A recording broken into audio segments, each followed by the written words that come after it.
Монгол Улсын үндсэн чиглэл хилцэж байгаа энэ үед сая гаруй хүн амтаа нийслэл Улаанбаатар хотын удирдлагуудаас хүн байнаггүй юу? Одоо бид нар энд гэр хорооллын дахин төлөвлөлт, газар чөлөөлөлт гээд хамгийн чухал асуудлууд яригддаг. Энд нийслэлээс хүн байх хэрэгтэй байна. Би тийм санал гаргаж иж тэд нар маань бас тодорхой хариулт өгж энэ салбарын яам дутгаа ажиллаа уйлдуулж иж энэ ажил явна. Тэгэхээр тэр хүмүүсийг урьяачаа гэж нэгт хэлхийг хүсэж байна. За хоёрт нь одоо бид нар ер нь энэ 20 оныг гэр хорооллыг шинэ хороол болгох бүр зорилт тавиад төсөвт бодит мөнгө хөрөнгийг суулгаж өгөх хэрэгтэй байна.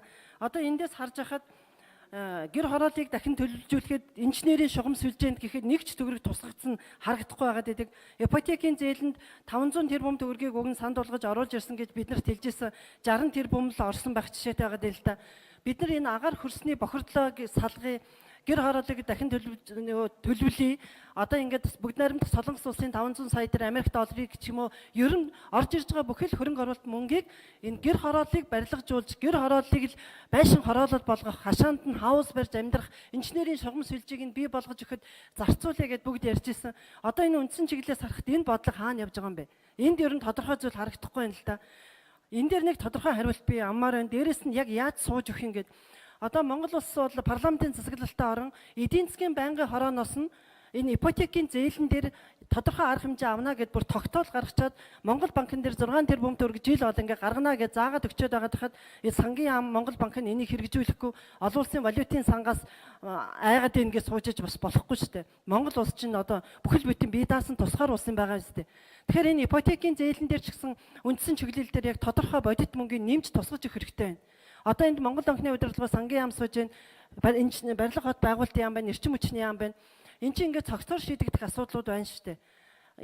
Хүчтэй гэхэд эрчим хүчний жижиг дэд станцуудыг бий болгож агаад одоо хэдэн айлын дунд 200-300 айлын дунд дэд станц сервис центрүүд бий болгож агаад ингэж 200-300 мянган айлыг яндан гас тэр нөхөн жорлонгоос нь салгана. Эний ихнийхэн сая жишээ Чингэлтэй дүүргийн 7 дугаар хороонд өнөөдөр 287 айл нэг дэд бүтцийн сервис центр бий болгосны хүчинд утаагүй хашаандаа ингээд сайхан байшин бариад хотын байранд байгаа юм шиг амьдрах болцоо бүрдэж гэн. Гэтэл одоо 20 оны үндсэн чиглэл яг энэ чиглэлээр нэг ч мөнгө тусгатаагүй чинь орж ирж байна шүү дээ. Бид нар тэгээ юунд хөрөнгө мөнгө хийх юм бэ? Хөндөө хийх хэрэгтэй. Ялангуяа Улаанбаатар хотод бидний 1 номерын зорилго утаа шүү дээ. Утаанаас салъя гэвэл энэ гэр хорооллын дахин төлөлт, шинэ хороол болох асуудал, газар чөлөөлөлтөнд мөнгө тусах асуудал, ипотекийн зээлийг бодитоор мөнгө нь гарах асуудал чухал байгаа шүү дээ. Сая 2019 онд арилжааны банкуд ипотекийн зээл гаргаагүй. Бид нар бүр энэ өргөдөл зөндөж ирлээ, судлаад үзлээ. Яагаад гэвэл сангийн яамнаас мөнгө орж ирэхгүй байгаад Монгол банк болохоор бид нар цаанаас санхүүжилт орж ирэхгүй ирсэн мөнгө нь гаргаад дууссан учраас бололцоогүйгээд ингэ яриад идэг. Ингэж цаашаа ямааргүй байна. Одоо ялангуяа үндсэн чиглэлийг маш хариуцлагатай ингэж хэлмээр байна. Тэгээ сангийн сайд нөгөө татврын багц хуулийг хэлцэж явах үед нэг заалт оруулсан инновац буюу цахилгаан халаагаар гээд гэр хорооллын айлууд энэ технологийн дэвшлиг ашиглаж байгаа тохиолдолд тэднэрт урамшуул олгодог бай. Одоо нөөтийн татвар гэдэг юм уу эсвэл одоо байшин хороолд 3 саяг 6 сая төгрөг болгосон шиг гэр хороолд байгаа айлуудад татврын энийг заалтаар бас урамшуул олгоод тэгтээ үндсэн чиглэл хилцэхэд ямар маягаар оруулах гэдэг тооцоогоо тусгаж орж ирээ гэж та хэлжсэн. Тэгэхээр одоо энэ үндсэн чиглэл дээр энэ татврын тэр нэг баг заалт орсон цахилгаан халаагаар болоод инженерийн шугам сүлжээ тэр дэд бүтцийн нэг жижиг сажиг юм а өөртөө шийдэд байгаа гэр хорооллын иргэдийг яаж урамшуулах вэ? Тэрэн дээр хөнгөлт мөнгө нь орж ирж гин үү? Энэ бүх зүйл дээр одоо тодорхой хариултыг авахыг хүсэж байна. За ипотекийн зээлийн асуудлаар болон татврын багц хуулиар сангийн сайд Монгол банкны тэргуун дэд ерөнхийлөгч Эрдэнэ Бэлэг за нийслэлтэй холбоотой асуудлаар засгийн газрын эрхлэх газрын дарга Оюун Эрдэнэ сайд сая гараа авч орж ирээрээ.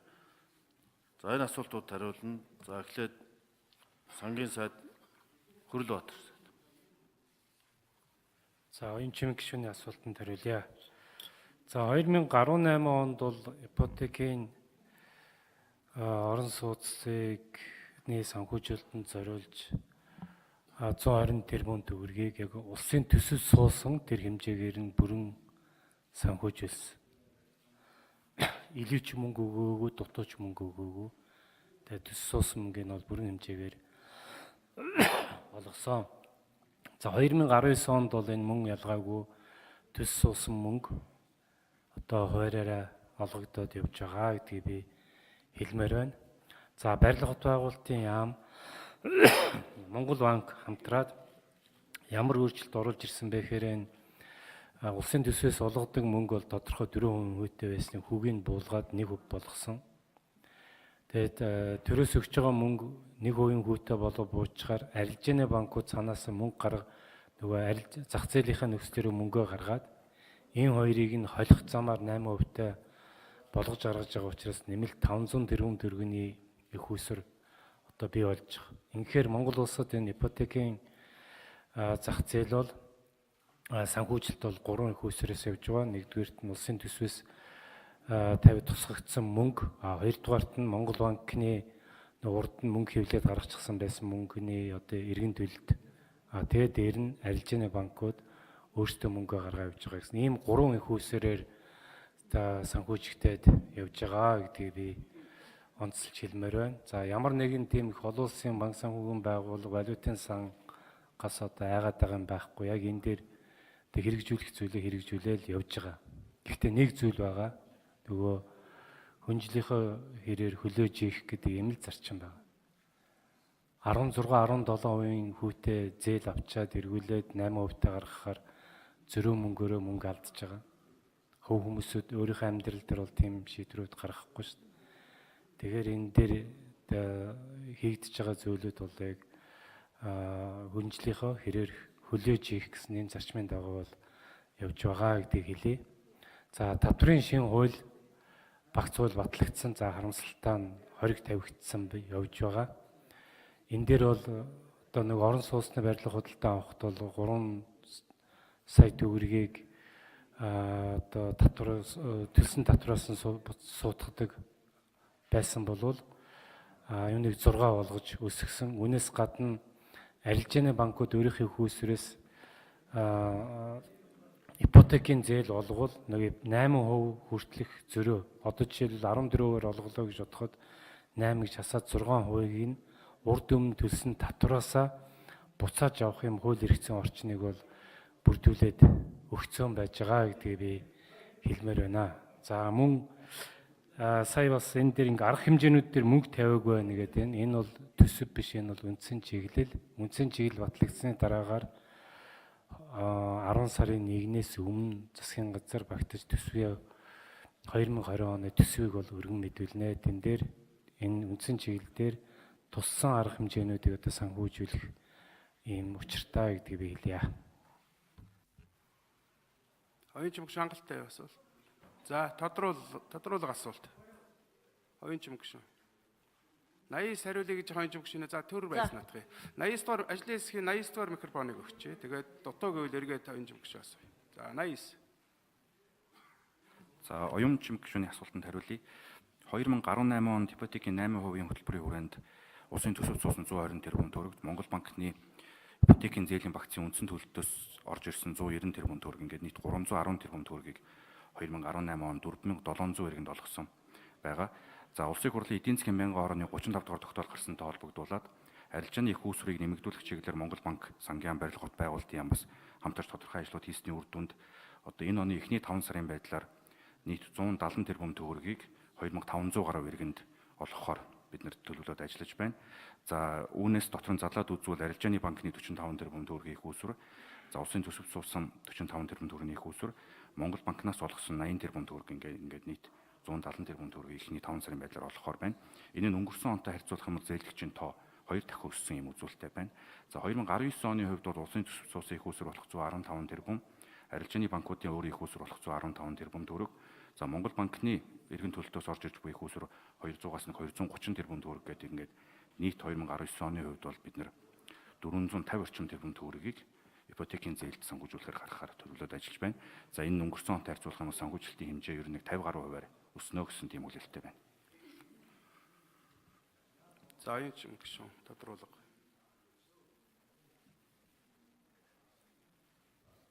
бид нар энэ үндсэн чиглэл хилцэж байхад маш хариуцлагатай хандна л да. Үндсэн чиглэл туссан арга хэмжээний хүрээнд л төсөвт бид нар мөнгө тусгана. Тийм учраас энэ барилгын сайд ч гэсэн сууж байна. Одоо тэр яг гэр хороол руу чиглэсэн инженерийн дид бүтэц энэ ипотекийн зээлэн дээр үндсэн чиглэл та бүхний ажлаа явуулах хэмжээнд тэр газар чөлөөлтийг хийгээд явуулах хэмжээнд тус чадсан юм уу гэдэг дээр та надаас хариулт өгөөч. Энэ одоо эрчим хүчний сайд сууж байна. Одоо нэг хүчтэлгээд бахан жижиг дэд станцууд орох байгаа.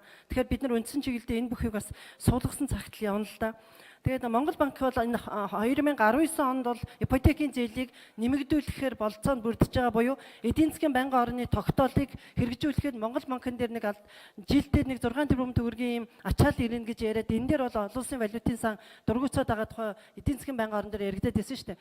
Тэгэхээр 19 оны эхний 5 сарын байдлаар ямар ч гэсэн ипотекийн зээлийг төсвөөс гаднах санхүүжилтээр хэрэгжүүлээд явах болцоо бүрдсэн гэж ойлгож болох уу? Монгол банк тодорхой хариулт өгөхгүй энэ дээр. Ингээд сайднараас яг саяхаар хариулт. За даваасрын сайд хариулна, дараа нь барилгын сайд үлж байгаарай. Оюун чим гишүүний асуултанд хариулъя. За мэдээж агаарын бохирдолтой тэмцэхэд бол засгийн газраас олон аргыг хэрэглэнэ. Гол арга нь бол шахмал түвшний одоо сайжруулсан түвшний үйлдвэр байгаа. За энийг бид байгуулсан байгаа. Түвшний асуудал манай яамд хариалагддаг. Одоогийн байдлаар энэ 5 сарын 15-наас хойш нийслэлийн хэрэгцээний шаардлагатай 50 мянган тонн шахмал түвшийг бол үйлдвэрлээд нөөцлөсөн байгаа. Тийм учраас бол одоо ямар нэг асуудал бол гарахгүй 8 цэгт борлуулалт явж байна. Цаашдаа 107 цэгт бол одоо түгээлтийг бол хийхээр ингэж төлөвлөж байгаа. За энэ бол одоо шахмал түвшээр утааг 50% бууруулах асуудал. Хоёрт бол эрчим хүчээр бас одоо ухаалаг халаагуур, хуримтлууртай халаагуур гэх мэтийг ашиглах замаар одоо бас агаарын бохирдлын эсрэг бол тэмцэх чиглэл 42 мянган айл өрхөд бол одоо цахилгааны боломжийг бүрдүүлж өгсөн.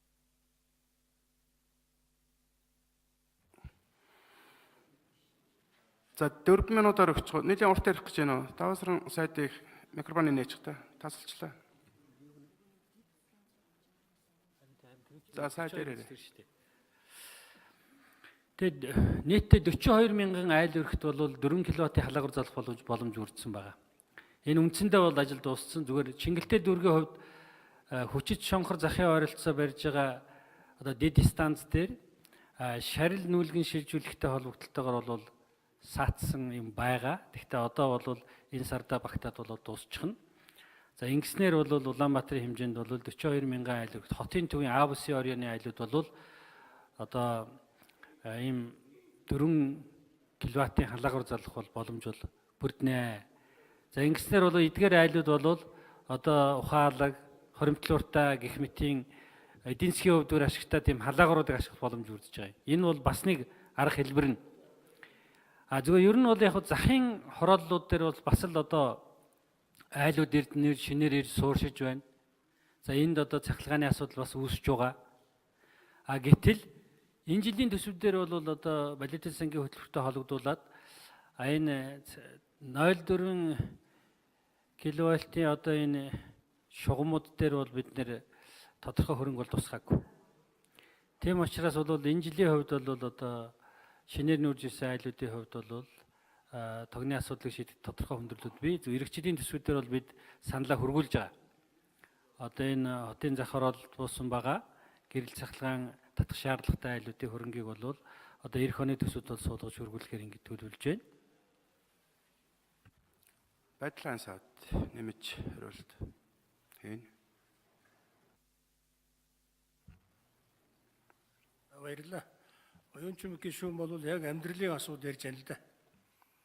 Өнөөдөр бол гэр хорооллын инженерийн дэд бүтцгүйгээс болоод гэр хорооллын дахин төлөвлөлтийн ажил бол үндсэндээ зогссон байна. Энэ асуудал дээр бол үндсэн чиглэлээр тусгай зүйтэй гэж үзэж байгаа. За манай яамнаас бол нийтдээ нэг 19 онд бол 100 км-д бол 85 тэрбум төгрөг шаардлагатай гэж бид нар санал өгсөн. Энийг бол энэ үндсэн чиглэлд оруулж байж л бид нар цааш нь хэрэгжүүлнэ гэж ингэж үзэж байгаа. Энийг заавал тусгаж өгөөч гэсэн саналыг хэлж байгаа. За ипотекийн зээлийн хувьд бас нөгөө валютын сангийн хөтөлбөртэй холбоотой хэрэгжил засгийн газар шилжинэ гэж байгаа. Тэгэхээр энийг ч гэсэн одоо тодорхой тусмаар байна. Энэ онд бол өнгөрсөн 2 жилд бол 115-аас 120 тэрбум төгрөгөөр туссан байвал улсын төсөвт энэ жил эх жил бол 60 тэрбум төгрөг гэж 2 дахин буурсан байна л да. Энэ арай дэндүү харамсалтай байна.